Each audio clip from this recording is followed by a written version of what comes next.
Bradesco, encare o futuro. Abra sua conta pelo app. Olá, boa noite. Boa noite. O Brasil bateu hoje um triste recorde. Foram 2.286 mortes causadas pelo coronavírus. Isso significa que um brasileiro morreu da doença a cada 40 segundos. Os reflexos são sentidos em todo o país. 11 cidades da região metropolitana de São Paulo já não têm mais vagas de UTI. Enquanto isso, algumas pessoas circulam na frente de hospitais sem máscara. A Thaís passou 6 dias em busca de uma vaga na UTI para a avó internada com Covid. Mas enquanto o leito não era disponibilizado, ela foi vendo Dona Iracema, que estava entubada, piorar. A idosa foi transferida só hoje para este hospital em Mauá, agora com infecção generalizada. Nesse tempo, foi o tempo dela piorar 1000 vezes mais. Mauá é a cidade da Grande São Paulo com o maior número de pacientes em estado grave com Covid à espera de leitos numa UTI. A prefeitura diz que 17 doentes aguardam em média 3 dias por uma vaga. Tempo muito grande para uma doença tão implacável. Meu medo é de ela ter vindo para cá e não adiantar de nada. Nas UPAs da cidade, os doentes são tratados em salas de emergência sem cuidados intensivos. Um levantamento feito pelo jornalismo da Record TV mostra que 11 dos 39 municípios da região metropolitana de São Paulo não têm vaga de UTI.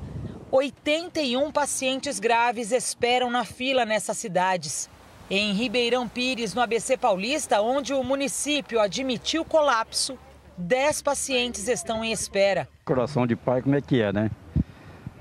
Mesmo que não fosse meu filho, fosse outra pessoa da família, a gente estaria sofrendo a mesma coisa conforme a gente sofre por outra pessoa, principalmente por um sangue da gente, né? A gente sofre muito mais, a gente não consegue dormir. O secretário de Saúde anunciou a criação de mais 167 leitos de terapia intensiva, mas foi claro.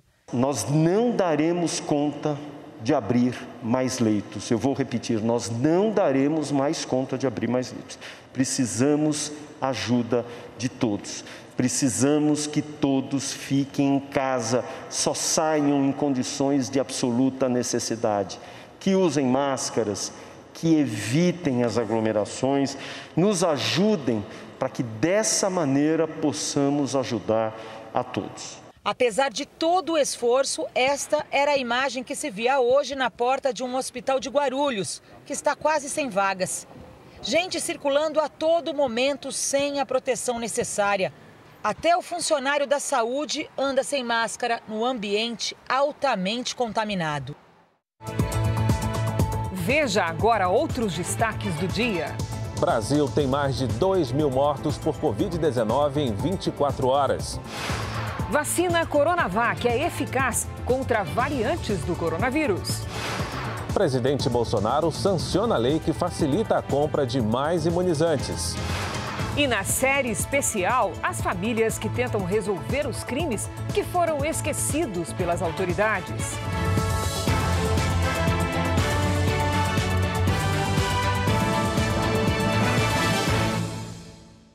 Oferecimento Next, o banco digital que faz acontecer.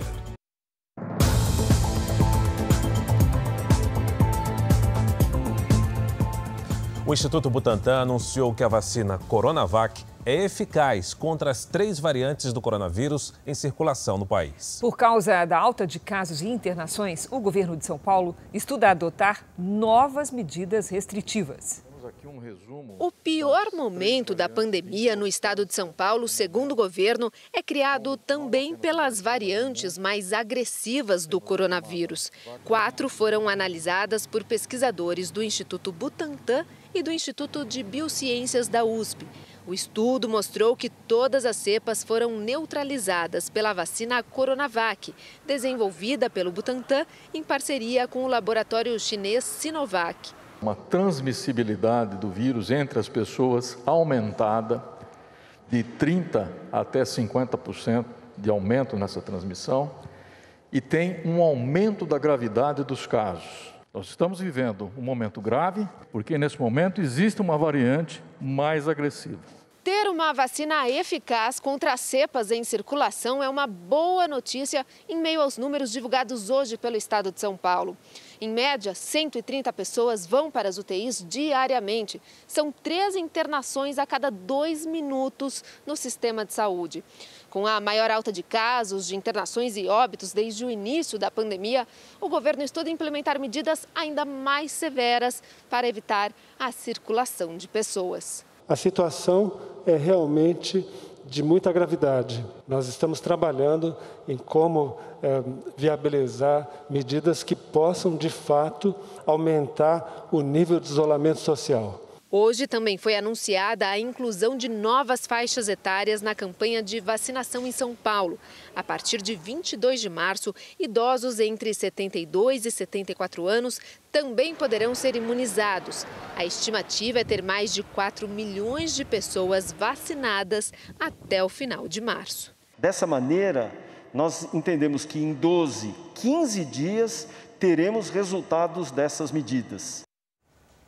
8 cidades do Rio de Janeiro não têm mais leitos de UTI disponíveis. Na rede pública da capital, a ocupação atingiu 95%. O marido de Carla conseguiu uma vaga na UTI de um hospital público, mas ele não resistiu. Carla foi infectada, teve pneumonia e se curou. O marido era professor, pegou o Covid-19 depois que voltou para as salas de aula. 39 anos, muito novo, então não tem esse padrão de só mais velho ou só isso. As pessoas não entendem, continuam, sabe, levando a vida como se não houvesse vírus. Antônio sobreviveu depois de uma semana no respirador. Até então, o povo está pensando que não está nem aí. Estão todo mundo junto, reunidos. O sistema de saúde do Rio já dá sinais de esgotamento. 8 cidades do interior do estado estão em situação crítica. Em Bom Jesus do Itabapuana, Miracema, Paraíba do Sul, Rio das Ostras, Sapucaia, Saquarema, Teresópolis e Três Rios não tem leitos disponíveis. A capital já está perto do limite. A rede pública de saúde atingiu 95% de ocupação. O secretário estadual diz que pretende ativar mais 90 leitos e descartou a reabertura de hospitais de campanha. Carlos Alberto Chaves quer reaver os leitos federais que chegaram a receber pacientes de outros estados. Na sexta-feira, o governo se reúne e poderá anunciar novas medidas de restrição. Tem vários posicionamentos a serem colocados. Uns mais drásticos, outros mais leves. Cheio de turistas nas praias. É a hora de turismo aqui? Eu pergunto, é? É a hora de samba na praia? Eu acho que não. Deputados de Minas Gerais escolheram agora há pouco o número necessário de assinaturas para a criação da CPI sobre os servidores públicos que furaram a fila de vacinação. Até o secretário estadual de saúde, que não faz parte do grupo prioritário, admitiu que tomou a vacina. Esta médica trabalha num lar de idosos onde 22 internos foram infectados pela Covid-19. Até hoje, a geriatra não foi vacinada. Vários hóspedes testaram positivos e vários hóspedes tiveram o sintoma da Covid. Faltam doses para os que estão na linha de frente, mas sobram para os fura-filas. É como entendem os deputados estaduais que convocaram o secretário de Saúde do Estado para explicações. Ontem, o Jornal da Record denunciou que 500 servidores da secretaria comandada por ele, incluindo motoristas, fotógrafos e o próprio secretário, que não são do grupo de risco, foram imunizados. As pessoas que vão a hospitais fazer avaliações, as forças-tarefas, as fiscalizações, as visitas, eles participam desses grupos que se expõem ao hospital, eles também são vacinados. Os deputados ficaram indignados. Se existem, inclusive, leis para punir quem fura fila, e nós não temos acesso para ver quem foi vacinado, para ver se aquela pessoa corresponde aos critérios ou não, desculpa, mas isso é prevaricação. A Assembleia agora quer saber os nomes de todos os que receberam as doses e uma explicação para a imunização de cada um. Chamou a atenção também o cronograma da secretaria, que prevê vacina até para quem está trabalhando em casa. No memorando, os que estão em teletrabalho serão imunizados quando 90% dos servidores estiverem vacinados. Enquanto isso, os hospitais seguem superlotados. Goiás já enfrenta a falta de leitos de UTI no estado, inclusive na rede privada. Agora, o temor é que acabem também os medicamentos. Dona Vilma Lobo tem 83 anos e está desde sábado na fila de espera por uma vaga de UTI. Hoje, ela está entubada de forma improvisada numa unidade de pronto atendimento a 50 quilômetros de Goiânia. Está sendo bem atendida, mas infelizmente aqui não tem os recursos que ela precisa. E ela precisa de uma UTI. Na frente dela, eram 62 pessoas à espera de internação pelo plano de saúde. No SUS, eram mais de 200 pacientes graves aguardando uma vaga de UTI. Às vezes não está no leito de UTI, que é o ideal, mas ela está tendo assistência por parte de profissionais de equipamentos e medicamentos. Em Goiás, a taxa de ocupação dos leitos de UTI exclusivos para a Covid-19 está em torno de 95%. Os números oscilam o tempo todo, mas hoje de manhã chegou ao pico de 100%. A situação é ainda mais grave na rede privada, onde existem mais pacientes internados do que leitos disponíveis. Nós temos pacientes sendo tratados no pronto-socorro, na enfermaria ou no centro cirúrgico que deveriam estar no CTI. A falta de insumos também é uma preocupação do setor, desde medicamentos para intubação até itens básicos. Diante desse quadro, nem pacientes em estado gravíssimo estão recebendo atendimento adequado. Esse aqui é meu pai, o seu Gerson, ele tem 84 anos. E está com 80% do pulmão comprometido, está aqui em Goiânia, já há 3 dias no oxigênio e está precisando de uma UTI e não está conseguindo. Vamos aos números de hoje da pandemia no Brasil. Segundo o Ministério da Saúde, o país tem mais de 11.202.000 casos da Covid-19. São mais de 270 mil mortos. E como nós mostramos no início dessa edição do Jornal da Record, foram 2.286 registros de mortes nas últimas 24 horas. Este é o maior número de óbitos em um só dia desde o início da pandemia do coronavírus. 600 crianças com idades entre 12 e 16 anos que foram vacinadas em Israel não tiveram efeitos colaterais graves. As doses aplicadas foram da vacina da Pfizer, que é utilizada no país. Os menores que participaram do ensaio clínico estão sendo monitorados. O Ministério da Saúde israelense já recomendou a vacinação de adolescentes com doenças crônicas pré-existentes, inclusive nos pulmões. Agora, a Pfizer vai iniciar um estudo com crianças de 5 a 11 anos de idade. A Universidade de Oxford também anunciou testes do imunizante da AstraZeneca em crianças de 6 anos. Os resultados devem sair nos próximos meses. As informações são do jornal britânico The Guardian. Um estudo feito no Reino Unido comprovou que a variante britânica do coronavírus é ainda mais letal do que as anteriores. Os dados mostram que a taxa de mortalidade pela variante B117 é 64% maior em comparação com as outras cepas. Estudos anteriores já mostravam que a variante identificada pela primeira vez no Reino Unido é até 70% mais transmissível. Veja a seguir, sancionada a lei que facilita a compra de vacinas contra a Covid-19. E na série especial, famílias que decidiram investigar por conta própria o que aconteceu com os parentes vítimas de violência.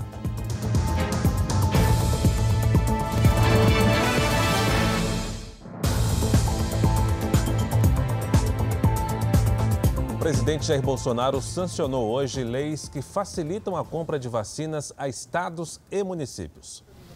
O presidente Jair Bolsonaro rebateu as críticas sobre a demora na compra de vacinas. Questão de vacina.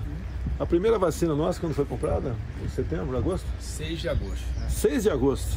Em dezembro, nós reservamos 20 bilhões de reais para comprar vacina. Agora, o mundo não tem a vacina. O tema vacina dominou a agenda do presidente. No Palácio do Planalto foram sancionados projetos de lei que facilitam a compra de imunizantes, com dispensa de licitação e também regras mais flexíveis para aquisição de insumos. A nova lei também autoriza estados e municípios a comprarem vacinas, caso o governo federal não adquira as doses suficientes. Durante o evento, um detalhe chamou a atenção. Todos no Palácio do Planalto usavam máscaras. O presidente só retirou a proteção durante o discurso. Fomos e somos incansáveis desde o primeiro momento na luta contra a pandemia.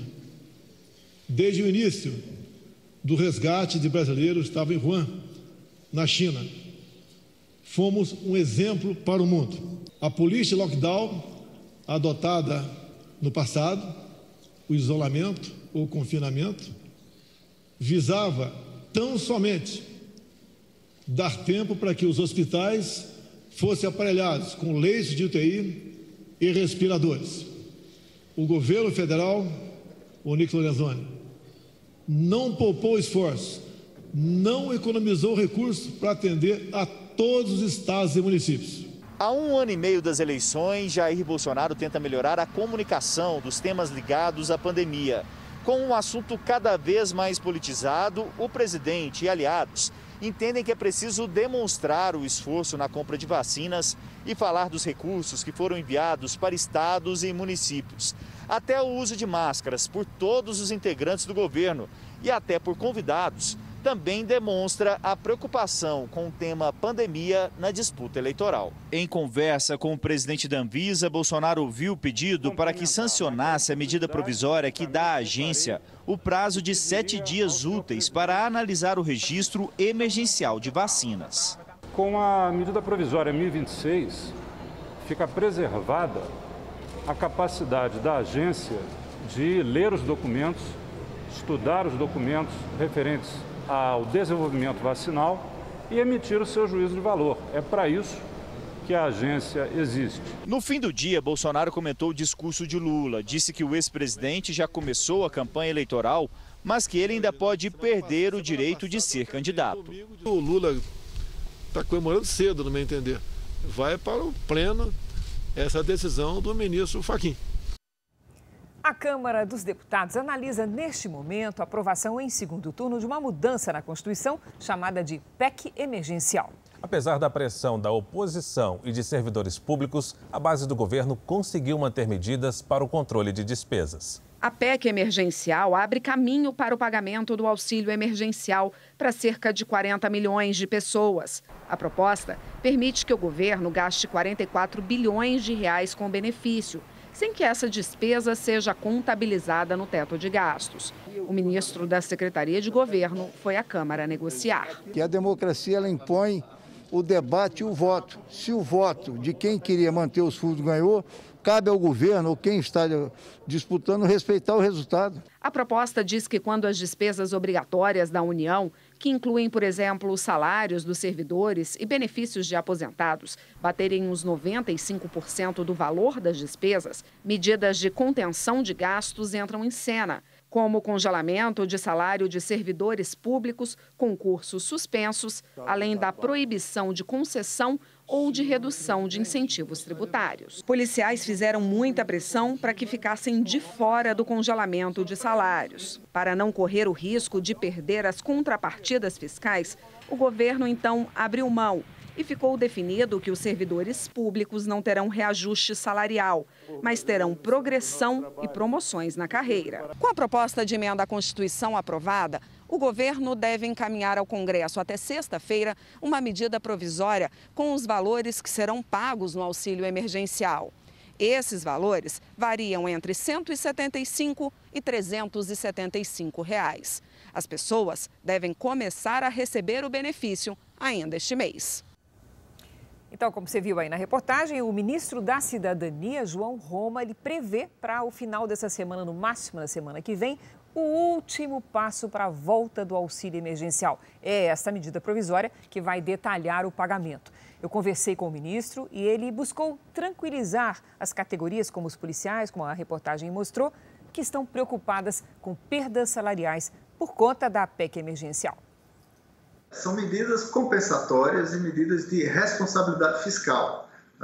Inclusive, elas dependem de um gatilho. Elas serão utilizadas se necessário for. Então, acho que ficou a contento, uma medida que, por um lado, atinge justamente e atenua todo o sofrimento de muitos brasileiros que realmente estão precisando desse auxílio emergencial e, por um lado, sinaliza bem para o mercado de maneira muito serena, mostrando segurança jurídica, mostrando responsabilidade fiscal por parte do governo. É o mesmo público que foi beneficiado na primeira fase do auxílio emergencial? Não. No início do programa, 68 milhões de pessoas chegaram a receber o auxílio, que finalizou com cerca de 55 milhões de pessoas.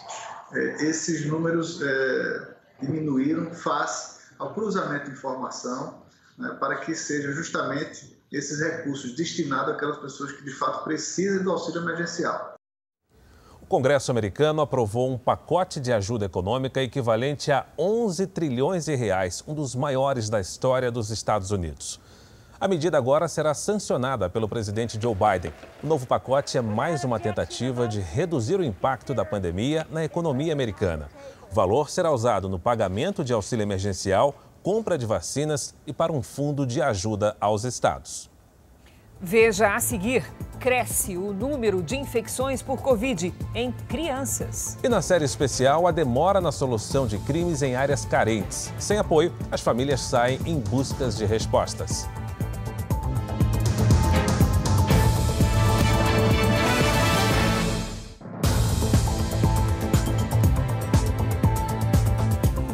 Com certeza você conhece alguém que já foi vítima de algum golpe pela internet e a pessoa ficou com aquela sensação de impunidade. Acontece com muita gente, né?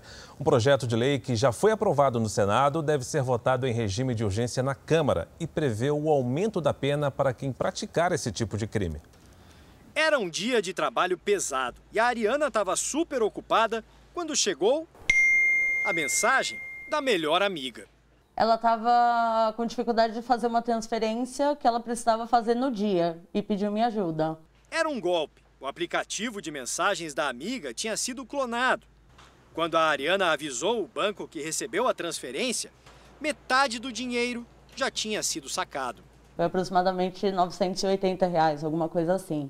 Que também é o mesmo valor que você perdeu nessa brincadeira, hein? Exatamente. Então... ficou num prejuízo de quase R$1.000. Exatamente.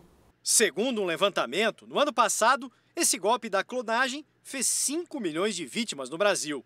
Outra estratégia dos criminosos é o envio de e-mails falsos que levam a pessoa a clicar em links com vírus ou a informar dados como documentos e senhas. As tentativas de ataque, do que é chamado de phishing, cresceram 80% durante a pandemia.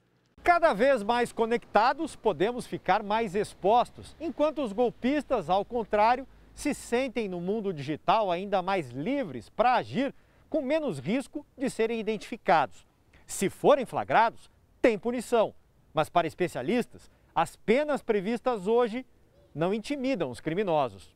Os golpistas identificados geralmente são enquadrados no crime de estelionato, que tem pena de até 5 anos de prisão, o que acaba levando no máximo ao cumprimento de parte da punição em regime semiaberto. Ficam livres para agir novamente. É uma punição muito branda. Por exemplo, nos Estados Unidos, quem se envolve num crime digital eletrônico, a pena estipulada é de reclusão de 10 anos. Nós precisamos de uma legislação que seja atual, né, que permita mais rapidez, mais flexibilidade, que seja mais rigorosa com esses crimes. Para aumentar as punições, um projeto de lei já aprovado no Senado e em discussão na Câmara inclui no Código Penal o crime de fraude eletrônica.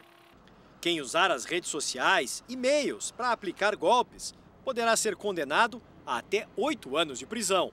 Nós vemos que a legislação ela não pode ser engessada. E o parlamento ele tem que ter essa sensibilidade para acompanhar as alterações, os ajustes legislativos de acordo com a evolução social, a fim de coibir práticas delituosas que têm atingido sobremaneira a sociedade.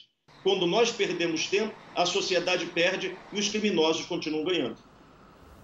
A cada 19 horas, a Covid mata um profissional da saúde no Brasil.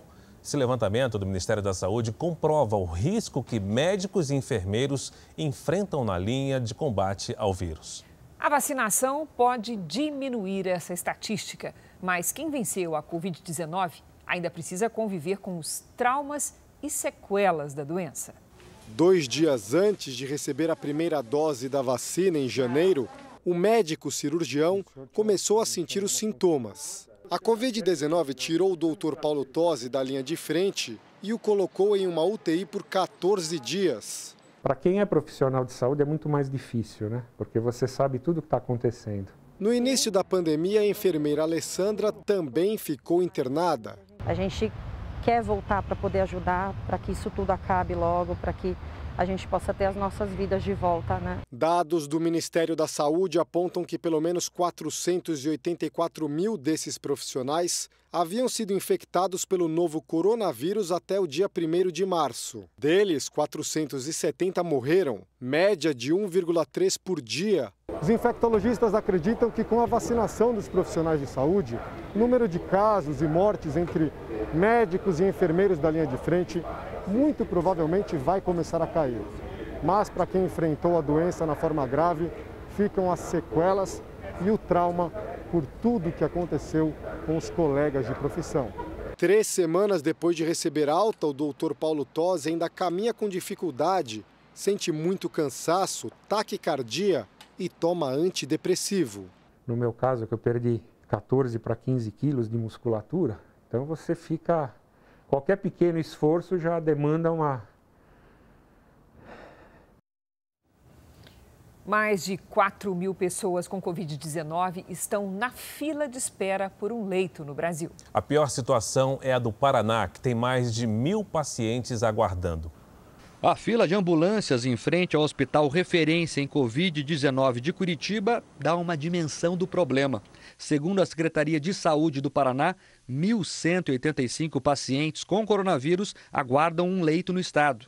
É a pior situação do país. É um momento muito delicado, muito dramático. A taxa de ocupação de UTIs no Paraná está em 94%.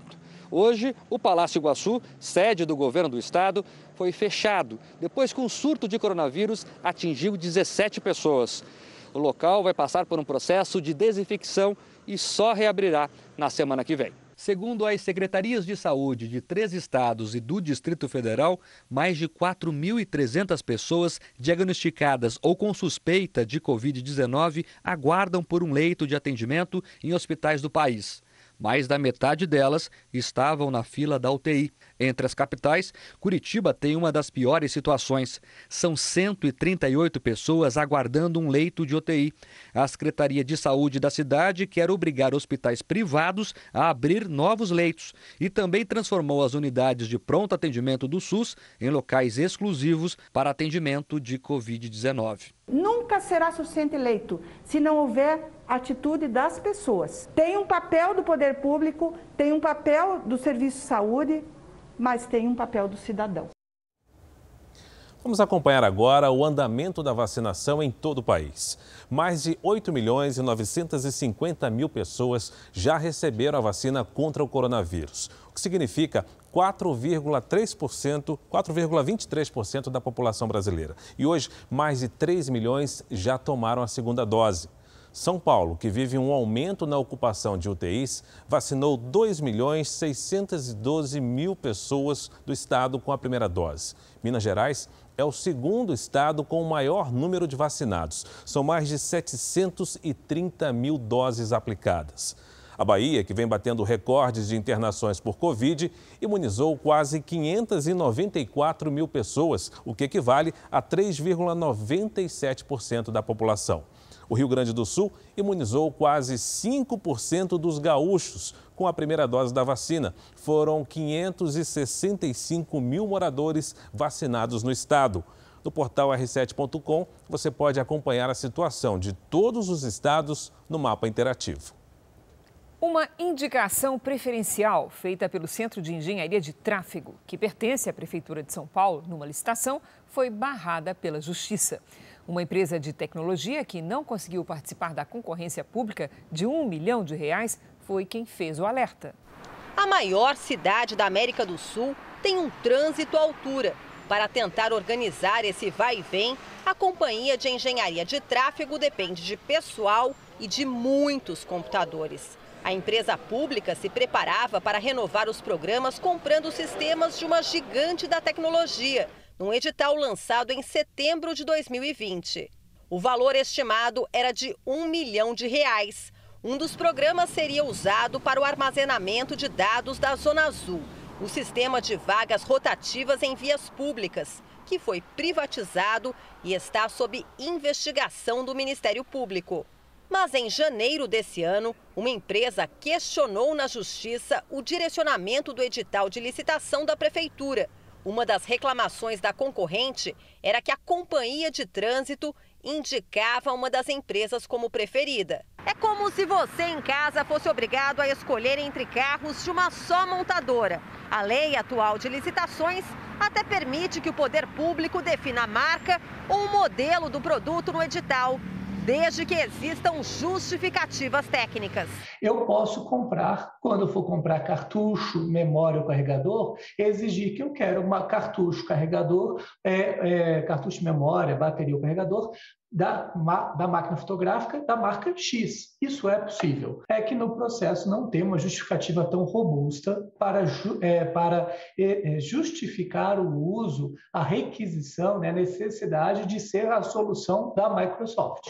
Segundo a empresa concorrente, do jeito que foi feita a licitação, não havia nem a possibilidade de fazer ofertas. O edital estava focado numa solução única de armazenamento de nuvem, que é a solução Azure, que é a solução da Microsoft. Não tem nenhuma razão para isso, tem diversos provedores de nuvem, de serviços de nuvem, para armazenamento. A CET alegou que a empresa já usava sistemas da Microsoft nos computadores da companhia e que, através da concessão, licenciar novos programas da mesma marca seria mais barato. A Justiça, no entanto, entendeu que a licitação não podia continuar e, em janeiro, aceitou o pedido feito pelo Google e suspendeu a compra. O edital terá que ser refeito. A dúvida que ainda persiste é se, desta vez, haverá livre concorrência entre as empresas, num setor que se renova a todo instante. São mercados onde você tem o tempo inteiro empresas inovando, colocando novos produtos no mercado e a inércia em não buscar esses novos produtos e não abrir oportunidade para que ofertantes também participem, acaba sendo prejudicial para a própria administração pública.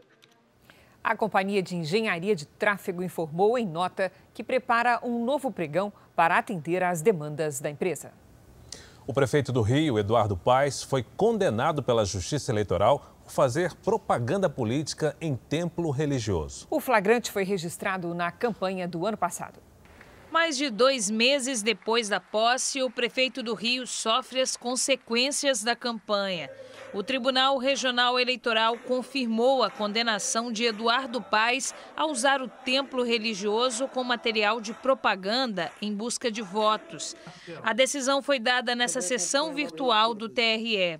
De forma unânime, negou-se o provimento ao recurso na forma do voto do desembargador relator. Por enquanto, Paes vai ter que pagar multa.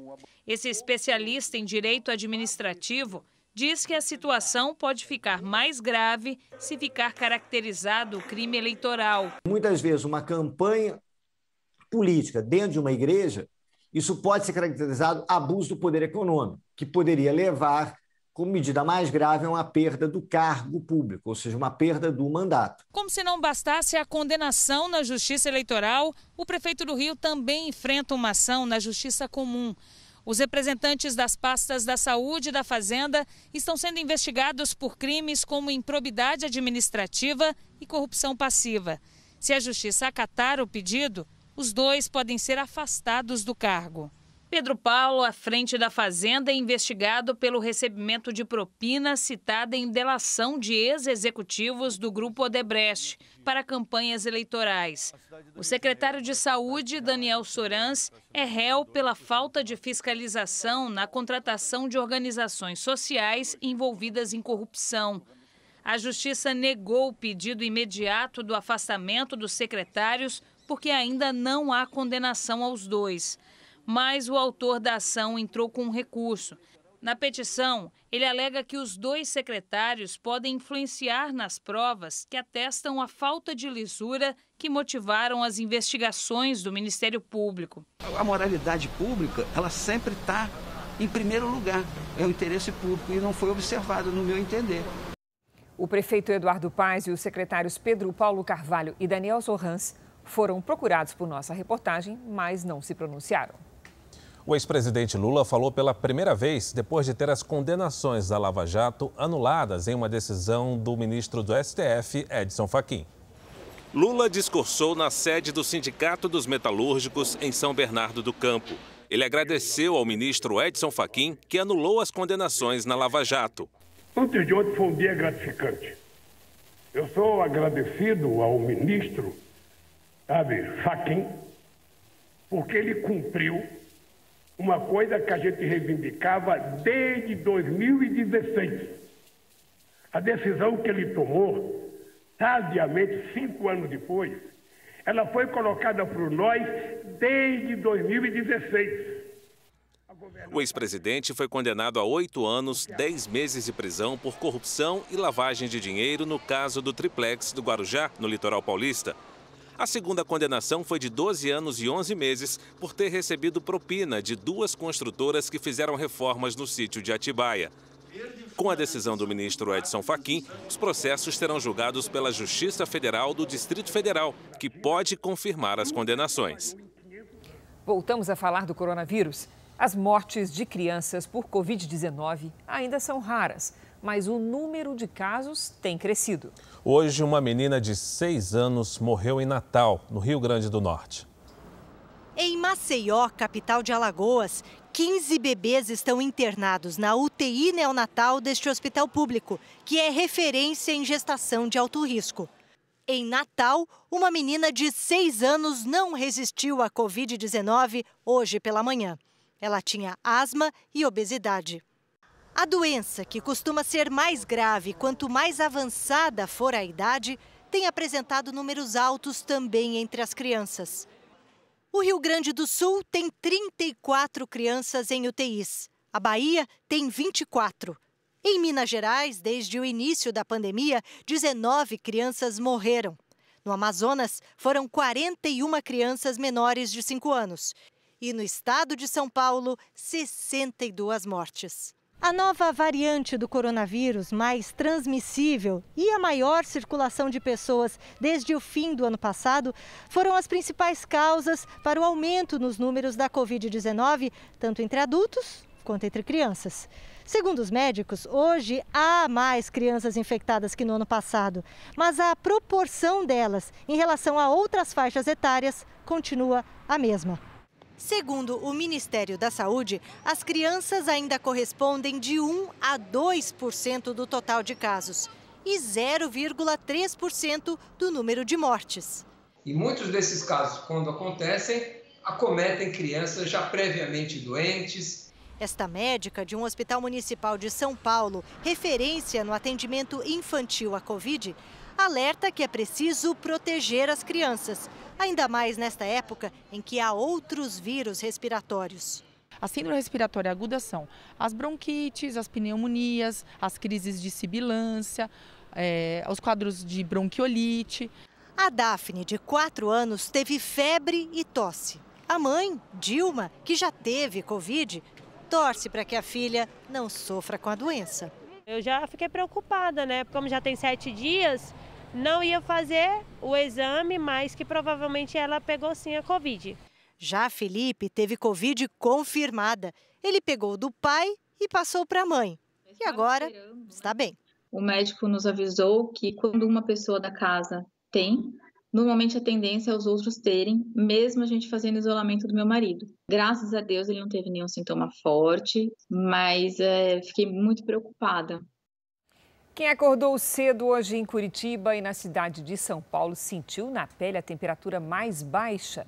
A capital paranaense teve a manhã mais fria do ano e a paulista, o segundo amanhecer mais gelado de 2021. Será que esse friozinho vai continuar? Vamos saber com a Lidiane Sayuri. Boa noite, Lid. Você está prevendo frio para a gente? Tem frio, se difícil sair da cama nessa situação, né, Cris? Boa noite para você, para quem nos acompanha. Olha, temos uma forte massa de ar seco sobre a região sul que impede a formação de nuvens. Elas seguram o calor. Sem nuvens, a temperatura sobe e desce muito rápido. E a quinta-feira começa geladinha nestas regiões, com destaque para as áreas mais altas do sul do Brasil, que podem amanhecer com 3 graus e risco de geada. A tarde esquenta. Em Florianópolis faz 27, em Cuiabá 31 e até 28 em Rio Branco e também em Manaus. E onde é que chove, Lídia? Vamos lá, Cris. Em boa parte do país. Se falta umidade no sul, da região central para cima, sobra. Um corredor de umidade forma nuvens carregadas do norte até o sudeste. E vem chuva pesada de novo sobre Rondônia, Acre, Amazonas, Pará, Amapá e Maranhão. Chuva aperta também entre o norte mineiro e o Espírito Santo. Atenção para alagamentos e deslizamentos. Tempo firme do Rio Grande do Sul até Mato Grosso do Sul. No Rio de Janeiro, máxima de 32 graus com pancadas isoladas à tarde. Em São Paulo, pode chover forte, mas aí só em alguns pontos. Máxima de 30 amanhã, Cris. Frio nenhum. É. Obrigada, Lídia. Até amanhã. Um acidente com o ônibus do BRT deixou 2 passageiros mortos e vários feridos agora à noite no Rio de Janeiro. Nós vamos acompanhar imagens ao vivo dessa ocorrência, do helicóptero da Record que sobrevoa a região do acidente. O ônibus tombou depois de bater em um carro próximo da estação da zona oeste da cidade. Os bombeiros foram chamados. A circulação de veículos no local está interrompida. Aí você vê a movimentação da população. Ainda não há informações sobre a causa do acidente e nem mesmo a quantidade exata de feridos no incidente. A data de 11 de março marca o dia em que um terremoto matou mais de 18 mil pessoas no Japão.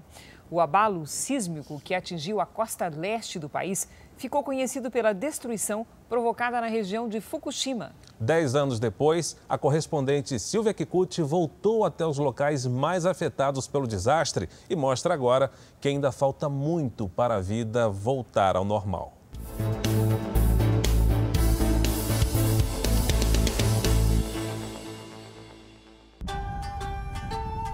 A vista do alto da montanha inspirou poetas e escritores no passado.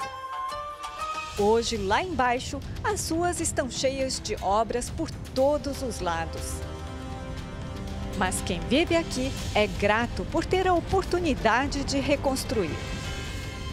Há 10 anos, as cenas eram outras na cidade de Ishinomaki, quando cerca de 4 mil pessoas morreram ou desapareceram no tsunami que atingiu a costa leste do Japão. 11 de março de 2011. Exatamente às 2h46 da tarde, o Japão registrava um dos piores terremotos da história. Em seguida veio o tsunami, que em alguns lugares chegou a alcançar até 40 metros de altura.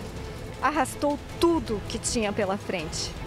Apesar dos japoneses estarem bem preparados, ninguém naquela hora imaginava ver tanta destruição. As ondas engoliram carros, casas e pessoas que não conseguiram fugir a tempo. Imagens que se repetiram em outras cidades costeiras. A área invadida pelas águas é calculada em 561 quilômetros quadrados. O mecanismo que levou à formação dessas ondas gigantes começou 14 anos antes. O acúmulo de fricção de 2 placas tectônicas chegou ao limite em 11 de março. O terremoto, seguido de tsunami, custou a vida de mais de 15 mil pessoas no Japão. Outras 2.500 nunca foram encontradas. Passados 10 anos, a reconstrução continua. Sempre com a ajuda de voluntários, diz o gerente deste hotel em Ishinomaki. Nas paredes, hóspedes deixaram infinitas mensagens de apoio e solidariedade. Voltem sempre, diz com carinho a atendente do refeitório. Antes de deixar a cidade, voltamos para ver o mar. Uma missão difícil porque a praia deu lugar a essas muralhas de proteção. No lugar onde estavam as casas, ficou apenas o vazio. Há 10 anos, minha esposa estava aqui. Eu estava na China a trabalho. O empresário Shozo Shirai conta que quando ficou sabendo da notícia, só pensava em voltar a Ishinomaki e encontrar a família. E ele encontrou todos com vida. Em maio de 2008, eu passei pelo terremoto de Sichuan, na China, quando morreram 90 mil pessoas. Esse terremoto no Japão teve uma magnitude ainda maior e, mesmo assim, poucas pessoas morreram por isso. Foi tudo por causa do tsunami, explica ele. Shozo Shirai tem razão. Os japoneses sabem como se proteger dos terremotos. Já quanto ao tsunami, ainda há muito a aprender. Em regiões carentes, a investigação de crimes violentos demora mais tempo para encontrar os autores. E é até comum ficar sem solução. A maioria dos estados desconhece o número de homicídios esclarecidos. Muitas vezes é a própria família que sai em busca de respostas para a morte de parentes.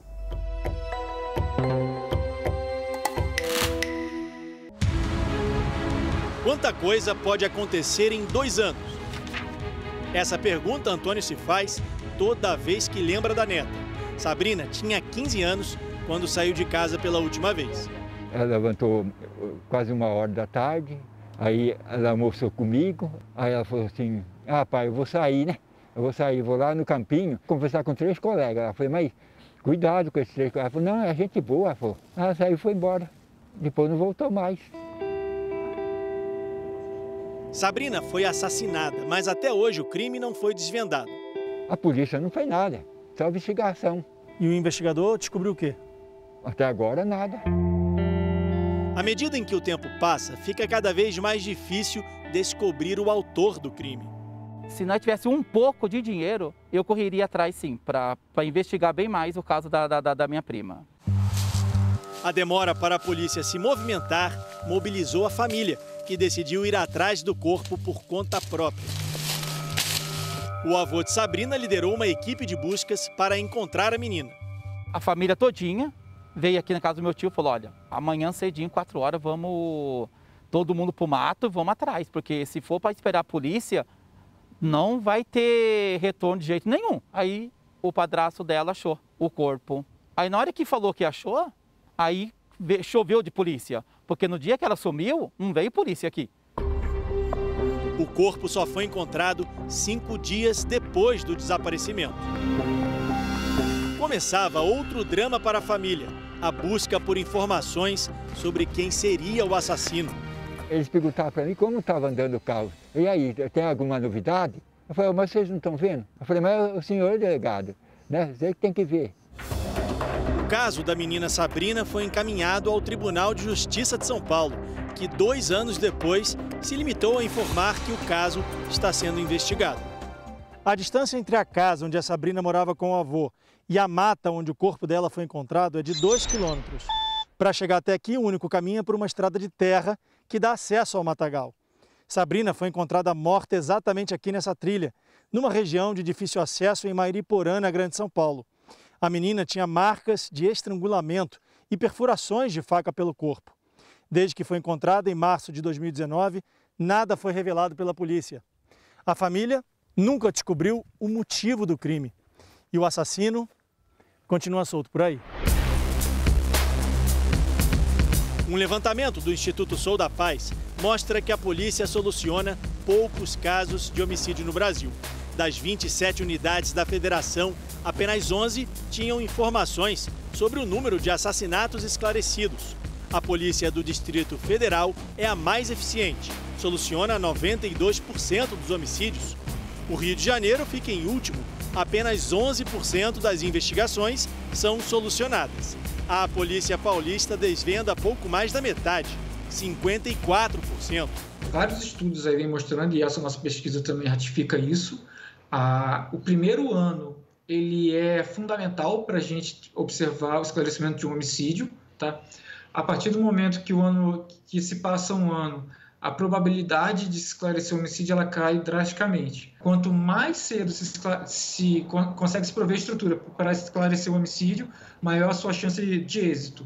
Ao passo que, quanto mais tempo passa sem esclarecimento de homicídio, menor a sua chance de elucidação. 3 anos se passaram desde que Antônio encontrou o corpo da neta. E tudo indica que Sabrina virou mais uma estatística. A gente não esquece. Eu fico pensando, quem foi que fez uma maldade dessa, da menina? É o que o boliviano Orlando quer evitar. Ele viu o filho minutos depois do jovem ser baleado por policiais militares, mas foi proibido pelos PMs de chegar perto do rapaz. Meu filho não vai voltar, então é uma coisa que cada vez que eu escuto o nome dele, mexe muito comigo. Que tinha que fazer, eu não fiz. Que era invadir para levar a mesma coisa que ele levou, inocente, levou o tiro. Eric estava sozinho neste carro que capotou depois de ser perseguido por policiais no bairro da Brasilândia, em São Paulo. Essas imagens mostram quando PMs descem da viatura de arma em punho. O carro já está virado no chão. Não é possível ouvir os disparos, mas o jovem é baleado pelos policiais com 3 tiros.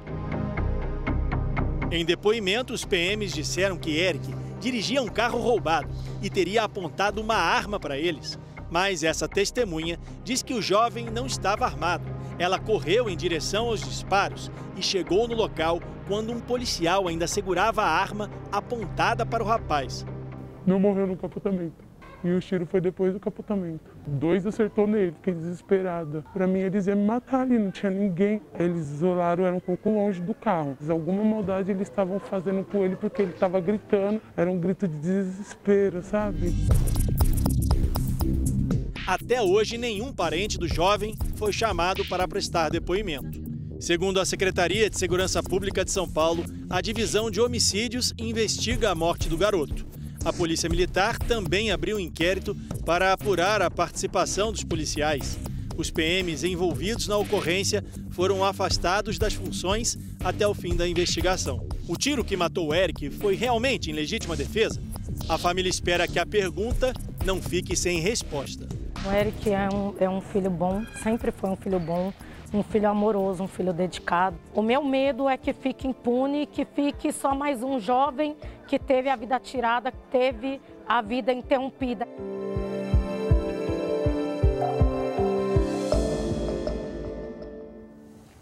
Há pouco, o ministro da Saúde divulgou um vídeo em que fez um apelo por união nacional. Eduardo Pazuello disse que o sistema de saúde não entrou em colapso e nem vai entrar e pediu que cada brasileiro cuide um do outro. O Jornal da Record termina aqui. A edição de hoje na íntegra e também a nossa versão em podcast estão no Play Plus e em todas as nossas plataformas digitais. E à 00:30 tem mais Jornal da Record. Fique agora com a novela Gênesis. A gente se vê amanhã. Até lá. Uma ótima noite para você e até amanhã.